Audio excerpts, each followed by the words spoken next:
Bueno, gente, pues este lunes pasado tuvimos una charla sobre el ferrocarril aquí en el País Vasco. Y bueno, pues nos hablan de varias locomotoras, las locomotoras del norte, y luego pues sobre las estaciones término que tuvo Bilbao. Que no tuvo ni una, ni dos, ni tres, sino que tuvo unas cuantas más. Bueno, y en este vídeo pues lo vais a ver. Bueno, espero que os guste. Empezamos.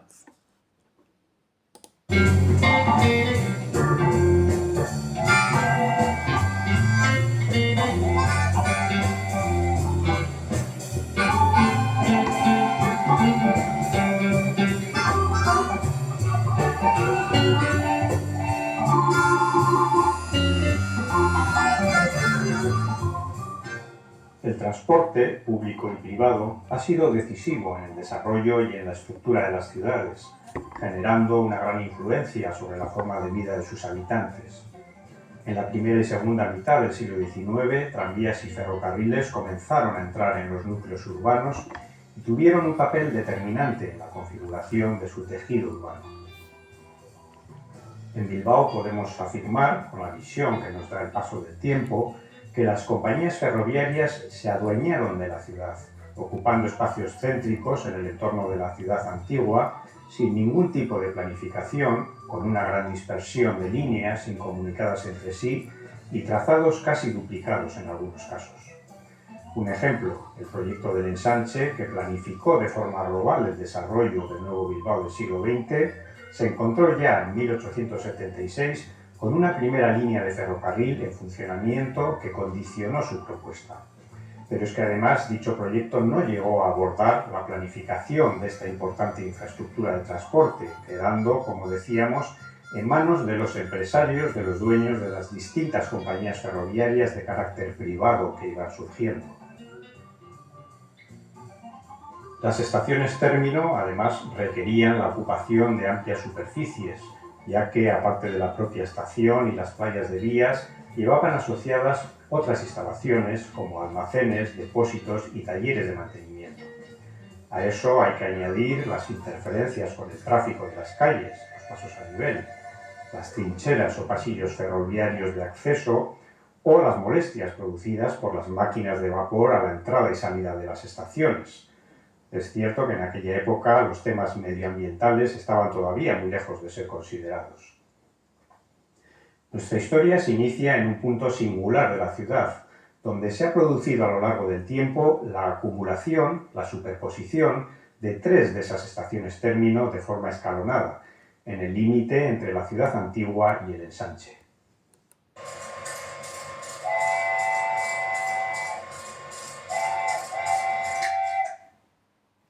Como decíamos anteriormente, unos años antes de que se redactara el proyecto del ensanche, ya había entrado en funcionamiento la línea Bilbao-Tudela, que nacía con la voluntad de convertirse en un eje de transporte que uniera la cornisa cantábrica con el Mediterráneo.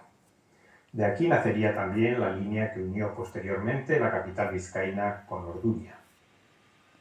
La estación de Su Abando. implantación ocupó ya inicialmente un amplio espacio sobre la vega de Abando, que se fue extendiendo con el tiempo y que supuso una auténtica fractura física y urbana en esa zona de la ciudad, que se iría transformando también en una brecha social que ha llegado hasta nuestros días.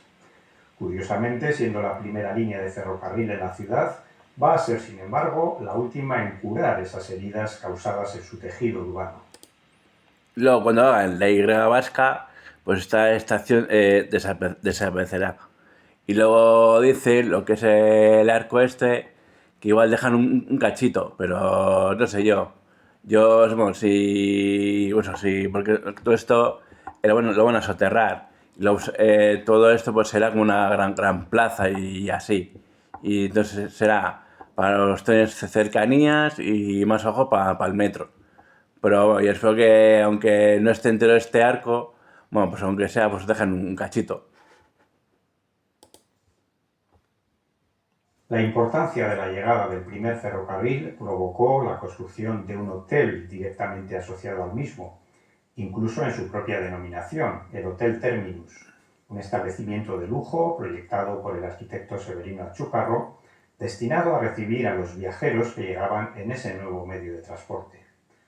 Tal era dicha asociación que estación y hotel se comunicaban directamente a través de una pasarela elevada. Pero parece que algunos trenes, a su llegada a la estación, tenían problemas para detenerse en los andenes y en un par de ocasiones acabaron atravesando la fachada y cayendo a la calle entre la estación y el hotel, afortunadamente sin víctimas mortales. Esto supuso la eliminación de la pasarela por motivos de seguridad. Bueno, pues menos mal que no hubo víctimas mortales, porque joder, te cae una locomotora esa en la calle joder, y te aplasta.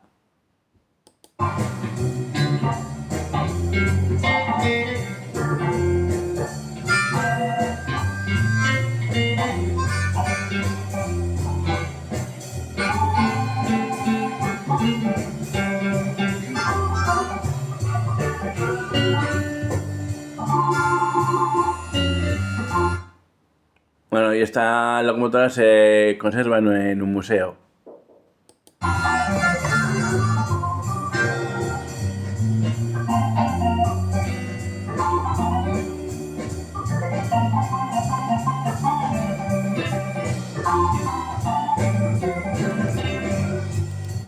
Esta era la antigua estación de Abando, todavía no existía como está ahora.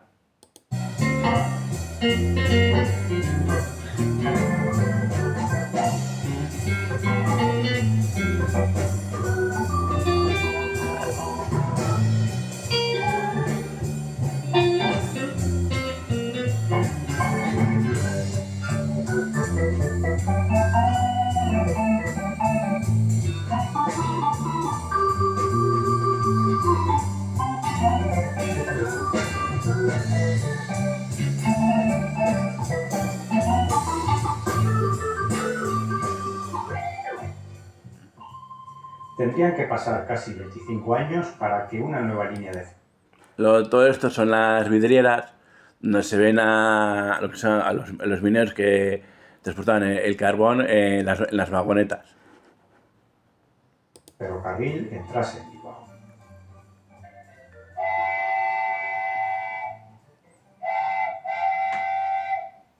A mediados del siglo XIX, las condiciones de hacinamiento e insalubridad que se estaban produciendo en el recinto de la ciudad histórica y sus arrabales, y que eran caldo de cultivo de enfermedades y epidemias, hicieron que los grandes empresarios, surgidos del tráfico comercial y de las explotaciones mineras, empezaran a buscar lugares con mejores condiciones higiénicas para establecer sus residencias.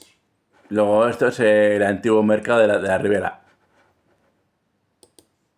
Uno de esos lugares elegidos fue lo que ahora conocemos como Campo Volantín, donde comenzó la construcción de casonas, chalés y palacetes de cara a la ría, en una zona que se extendía desde el antiguo convento de San Agustín, espacio ocupado tras su desaparición por el nuevo ayuntamiento, hasta el punto conocido como La Salve. Este desarrollo urbano impulsó la construcción del ferrocarril Bilbao-Las Arenas, que permitía a los residentes de la zona desplazarse cómodamente hasta la costa para tomar sus baños de mar. La estación cabecera de esta línea se situaba en los terrenos del antiguo convento, de ahí su nombre de San Agustín, justo detrás del actual ayuntamiento. Se estableció una interesante competición entre el ferrocarril. Que esta estación nadie la ha conocido, ni yo tampoco. Pero esta estación era así, descubierta, ¿no? Esta era la antigua y luego creo que era descubierta la estación. El ferrocarril y el tranvía, que cubría la misma línea y que había entrado en funcionamiento unos años antes. Ambos pugnaban por hacer el recorrido en menor tiempo, por tener un mayor número de paradas y de frecuencias y por ofrecer unas tarifas más económicas.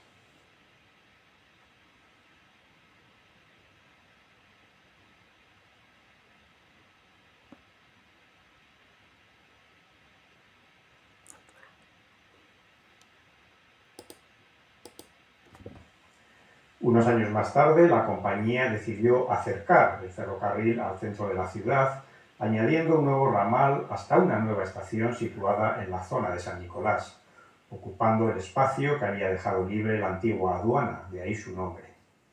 Este tramo, entre la estación de San Agustín y la estación de la aduana, se vio interrumpido en varias ocasiones debido a los desprendimientos provocados por las lluvias, teniendo que recurrir al uso de la... Esta es la estación de San Agustín, que estaba detrás del ayuntamiento, que el ayuntamiento es este de aquí. Y ahora aquí está lo que es el nuevo ayuntamiento de Bilbao, que es un edificio aquí instalado. la vieja estación original.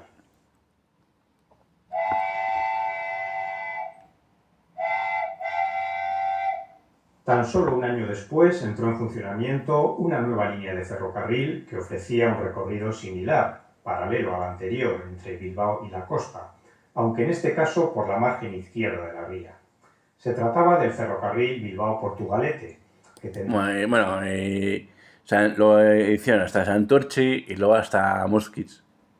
tendría un gran significado económico dentro del eje industrial de esa margen izquierda y que supuso, por otra parte, y a nivel urbano, que Bilbao diera definitivamente la espalda a la ría en toda el área del ensanche, al ver ocupados esos espacios de ribera por la propia disposición de las vías y de sus instalaciones Que ahora actualmente por aquí es por donde pasa el tranvía.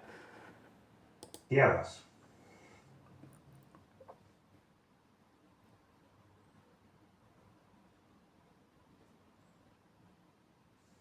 Esta línea, conocida como el Ferrocarril de la Ría, fue sin duda la que alcanzó un... Bueno, y esta estación era la estación de la Naja. Y yo estos tiene sí los he conocido. Y uno de estos también está en un museo. Que aquí estaban, estos eran entonces, sí, plateados. Y luego había un tren que era parecida a la unidad 440, pero era la unidad 441. un mayor volumen de transporte, tanto de mercancías como de pasajeros. Su estación de cabecera en Bilbao estaba situada en el muelle de la Naja, en una... Que ya ese edificio ya no existe. Entonces la estación es esto. Luego este techo tampoco existe. Ahora lo que es en esta parte de aquí es una gran plaza. cota inferior a la primera estación de la línea Bilbao-Tudela. El acceso se realizaba a través de una edificación apodada popularmente como La Capillita. Su inauguración constituyó un gran acontecimiento social. El servicio se iniciaba a las 5:55 de la mañana y el recorrido se completaba en 25 minutos. Su éxito fue inmediato y ya en 1893 llegó a transportar casi 2,5 millones de pasajeros. Unos años después se prolongó la línea hasta el municipio de Santurchi. ¿Qué es lo que he dicho antes?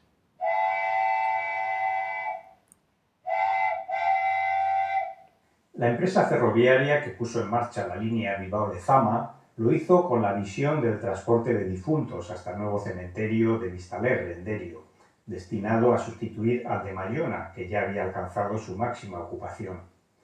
A los difuntos se unirían los familiares y allegados que les acompañaban hasta su última morada, con lo cual parecía que la demanda estaba garantizada. Por este motivo, la línea recibió el sobrenombre del Tren de los Muertos. La propia estación disponía de capilla tanatorio y existían unidades fúnebres especiales habilitadas para este transporte tan particular. Oh, qué mal río, ¿no? El tren de los muertos.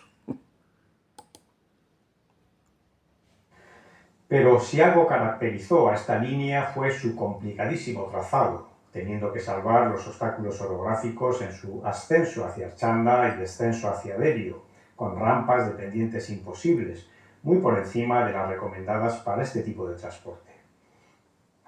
La opción de un gran túnel se desestimó por su gran carestía, y ese trazado extremo provocó un trágico accidente en el tramo inicial, antes de completarse la línea hasta la estación definitiva de Bilbao. El 7 de julio de 1894, un tren con 3 coches de viajeros, un furgón y 3 vagones cargados de piedra perdió el control debido a la fuerte pendiente y descarriló, con un trágico balance de 13 muertos y 18 heridos. Sí, esta foto también nos enseñaron en la charla que tuvimos el lunes pasado. Pese a tan grave accidente, pocos meses después se inauguró la estación de cabecera de Bilbao, junto a Que era esto, es un museo y luego pues, por aquí abajo está la entrada del metro de Bilbao.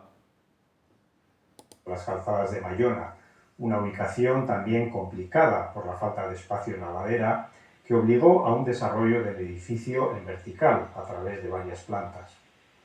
Pero el cementerio de Derio no se inauguró hasta 1902 y la explotación de la línea fue siempre deficitaria.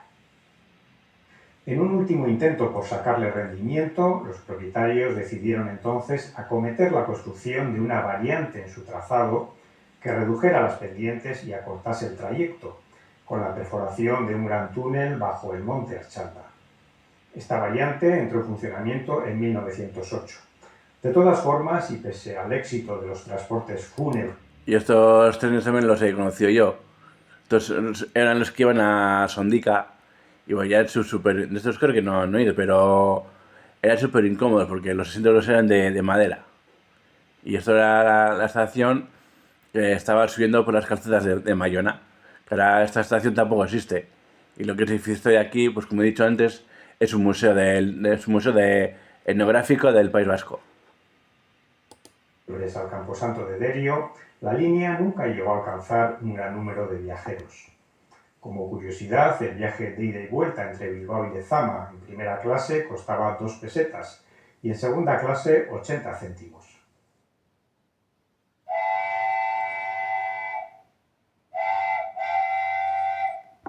La compañía del ferrocarril de Santander a Bilbao surgió de la fusión de dos compañías y sus correspondientes líneas ya existentes entre Santander, Solares y Zalla, a las que se sumó la compañía del ferrocarril del Cadagua. Inicialmente esta línea entre Santander y Bilbao terminaba en la estación de Zorroza, pero enseguida se decidió construir un ramal entre Zorroza y Bilbao, prolongación absolutamente necesaria para enclavar en el centro de la villa una estación de viajeros y otra de mercancías de pequeña velocidad. Posteriormente se inauguraría un ramal hasta Balmaseda y otro hasta Liérganes, así como un servicio combinado con el ferrocarril de la Robla. Como en casi todas estas compañías ferroviarias, su promotor fue uno de los grandes empresarios vizcaínos de la época, en esta ocasión Víctor Chávarri. Su busto preside los andenes superiores de la estación de la Concordia, que fue proyectada por el arquitecto. Era de Bilbao Santander, que creo que en los meses de marzo o octubre o noviembre, pues lo que es en la planta baja es donde hacen el maquillo ferroviario. Severino Achúcarro y el ingeniero Valentín Gorbeña. Encajada entre las estaciones de Abando y de La Naja, su vestíbulo inferior suponía una comunicación directa entre la ciudad antigua y el ensanche. Bueno, es que la estación de Abando, la de La Naja y esta de la Concordia están casi juntas. Que proyectado por el propio Achúcarro empezaba a desarrollarse en aquellos años.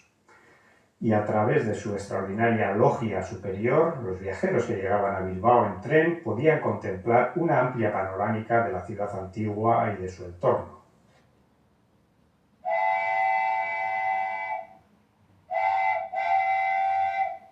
Ferrocarriles Vascongados también surgió de la fusión de varias compañías con diferentes trazados. El Ferrocarril Central de Vizcaya, que había entrado en funcionamiento en 1880 y hacía el recorrido entre Bilbao, Durango y Bermeo, el Ferrocarril de Durango a Zumárraga y el Ferrocarril del Goibar a San Sebastián. De esta forma se unían los territorios vizcaíno y guipuzcoano. Sus inversores eran, una vez más, empresarios vinculados a las actividades comerciales y a las relacionadas con la minería y la siderurgia, que buscaban una expansión de las actividades económicas bilbaínas hacia otros territorios, pensando incluso en la conexión con el territorio francés. Aunque la fusión se produjo en 1906, su estación de cabecera definitiva en Bilbao no entró en funcionamiento hasta 1914, debido a los problemas de emplazamiento en el entorno de Achuri, un arrabal degradado que se pretendía regenerar en esas primeras décadas del siglo XX y que disponía de muy poco espacio libre para acoger estas instalaciones. La estación fue diseñada por el arquitecto Manuel María de Smith y se ubicó en un terreno paralelo a la ría, sustituyendo a un primer edificio ya existente. El proyecto resultó ganador de un concurso convocado por la compañía ferroviaria que buscaba un edificio monumental que estuviera a la altura de otros cercanos como la iglesia de San Antón, el convento de la Encarnación o el hospital de Achuri.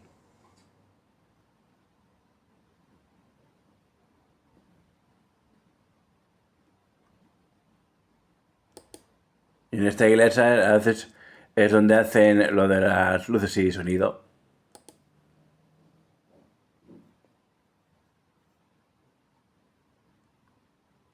Este edificio todavía existe, pero ya no existe, ya no es un hospital. Ahora no sé qué edificio es este, pero como hospital ya no. Cabe destacar la historia del escudo que preside la fachada de la estación, en el que por un lado aparecen lógicamente los de los territorios históricos de Guipúzcoa y Vizcaya, pero curiosamente también están presentes el escudo de Araba y las cadenas del de Navarra. ¿Por qué? La explicación se encuentra en el hecho de que durante las obras de la estación de Achuri, los ferrocarriles vascongados estaban negociando con el Estado la compra del ferrocarril anglo-vasco-navarro. Las gestiones se encontraban tan avanzadas en el momento de la construcción del edificio que decidieron incorporar al escudo que se labraba en la fachada el de Araba y las cadenas de Navarra. Finalmente las negociaciones quedaron rotas, pero el escudo ya no se modificó.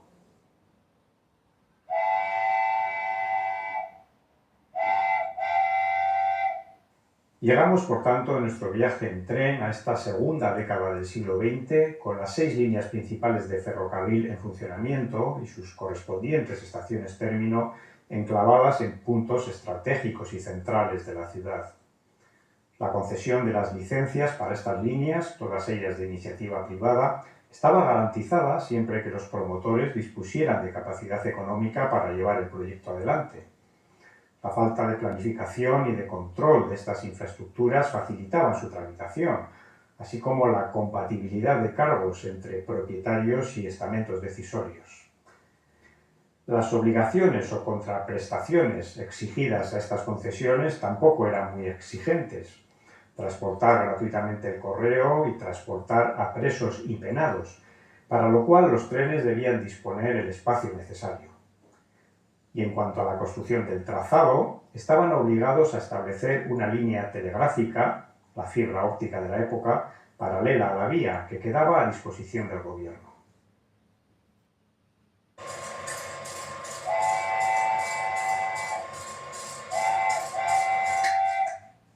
Pero la extensa red de ferrocarriles no se quedó en estas 6 líneas principales.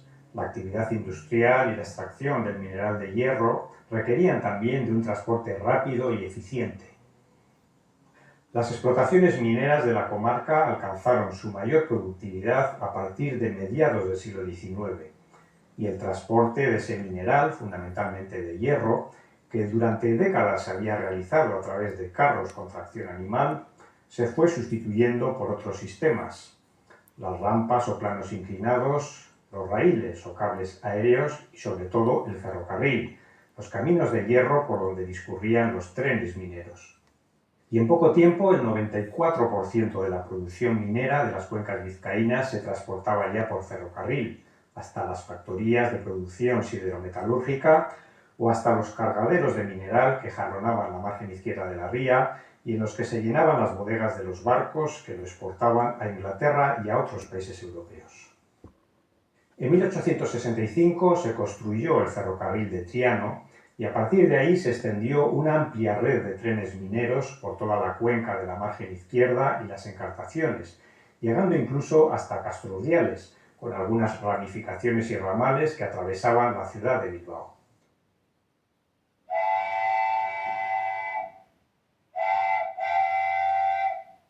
Este ramal de tren minero unía el coto de Miribilla con Olabeaga, punto estratégico en esta actividad por su condición de fondeadero y por disponer de algunos de los cargaderos más importantes de la ría.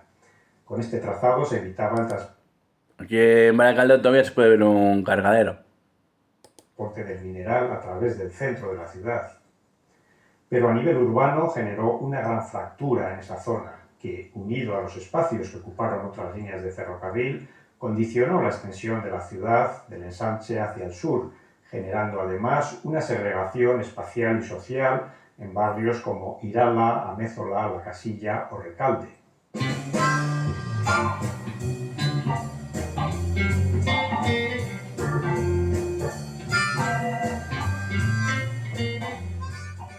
Esta línea de mercancías partía desde Basurto y llegaba hasta Osbarren, en Basauri, pasando por el cotominero de Ollarca. Y tenía también conexión con el ferrocarril central de Vizcaya, al que ya hemos hecho referencia. Su actividad le otorgó precisamente ese nombre, la industrial.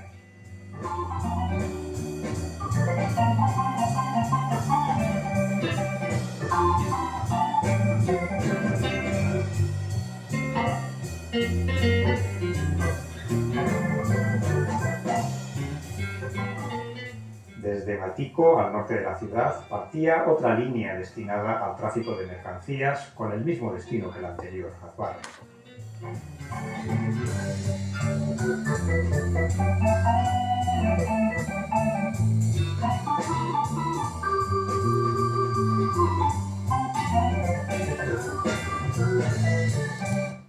Y estos túneles también los he conocido yo.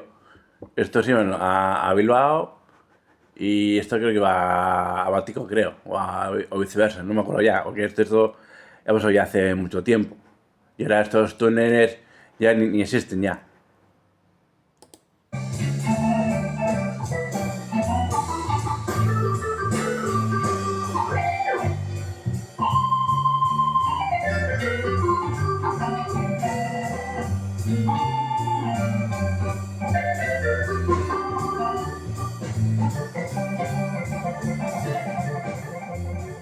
En definitiva, 9 líneas de ferrocarril con sus correspondientes espacios e instalaciones, 7 estaciones término de pasajeros, Abando, La Naja y La Concordia en la margen izquierda, y San Agustín, Calzadas de Mayona, Aduana y Achuri en la margen derecha, y 3 nudos ferroviarios, Basurto, Olabeaga y Matico. Multiplicidad de trazados, dispersión y falta de conexión entre líneas. A esta falta de conexión hay que unir el problema de los diferentes anchos de vía existentes en ellas, el ancho ibérico por un lado y por otro lado el ancho métrico de vía estrecha, lo que dificultaba aún más esas deseables conexiones.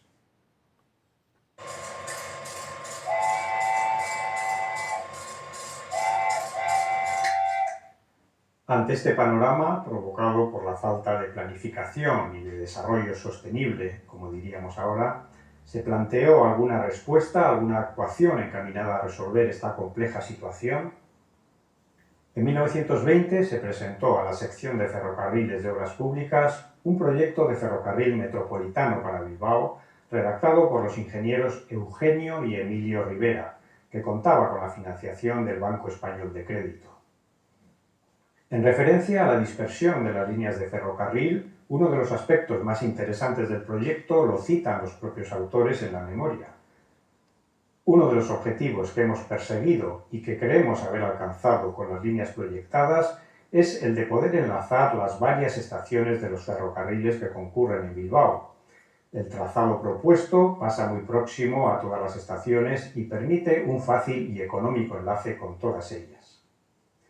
Lamentablemente, el proyecto no llegó a buen término y la ciudad perdió la oportunidad de entrar en la vanguardia del transporte urbano en la península junto a Madrid y Barcelona. Estas iban a ser las bocas de metro en aquellos años.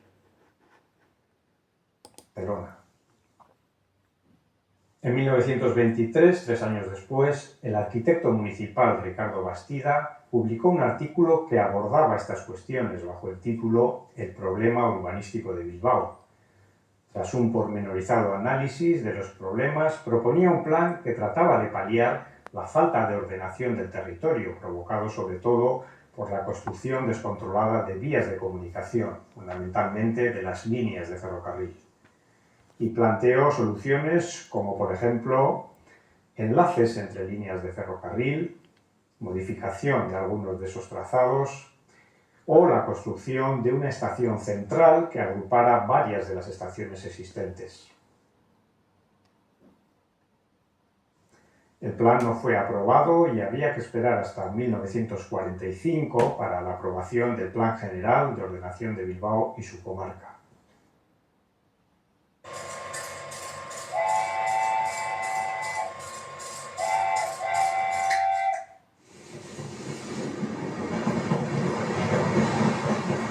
La historia del ferrocarril en Bilbao, de esos extraordinarios caminos de hierro, tuvo sus luces y sus sombras, como ya hemos visto.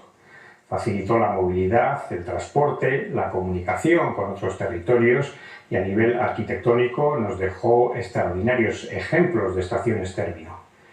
Pero también condicionaron de forma sustancial el desarrollo urbano de la ciudad, apropiándose de espacios fundamentales y generando heridas que no se han empezado a cerrar, a curar hasta hace unas pocas décadas. Bueno, pues de todas las 7 estaciones término, pues solo han quedado 2, que es esta que estáis viendo, la de Abando, y como he didicho antes, cuando hagan la Y vasca, esta estación será soterrada y solo quedará la Concordia, que es la línea de Bilbao-Santander. Y bueno, pues si os ha gustado este vídeo, pues nada, déjate un like, que lo veas, suscribirse a mi canal, dale a la campanita para que te notifique que es un vídeo y nos vemos en el siguiente. Agur.